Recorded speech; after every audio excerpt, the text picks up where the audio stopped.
সামনে কে উপস্থিত হয়েছে?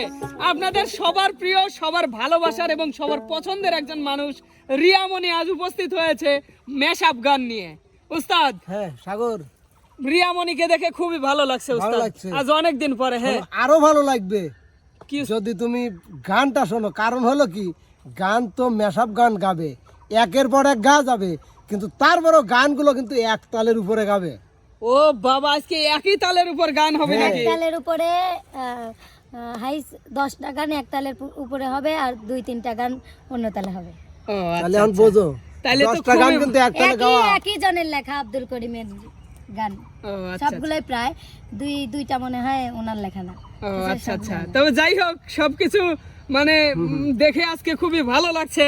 কেননা উস্তাদ হ্যাঁ। রিয়ামণিকে এক কথায় সবাই পছন্দ করে, হ্যাঁ, আরো অবশ্যই, বিশেষ করে অবশ্যই। তার গান, অসাধারণ গানের সুর। তবে হ্যাঁ দর্শক বন্ধুরা, আজকে আমি ঠিক বুঝতে পারতেছি না রিয়া কিভাবে গানগুলো আপনাদের উপহার দিবে। এক তালের উপর যদি হয় তাহলে তো সেই রকমের মানে গান হবে একের পর এক। উস্তাদ, হ্যাঁ অবশ্যই অবশ্যই। তাহলে ভালো উস্তাদ করার চেষ্টা করুন। দেরি করবো না উস্তাদ, সরাসরি একটি গান শুনি আমরা। হ্যাঁ হ্যাঁ, একটা কেন, গান অনেক শুনবো। ঠিক আছে উস্তাদ, হ্যাঁ। তাহলে আজকের গানের চমকটা দর্শকদের দিয়ে একদম দেন। আজকের নতুন চমক। ঠিক আছে, রিয়া শুরু করো। আমার সোনা বন্ধু রে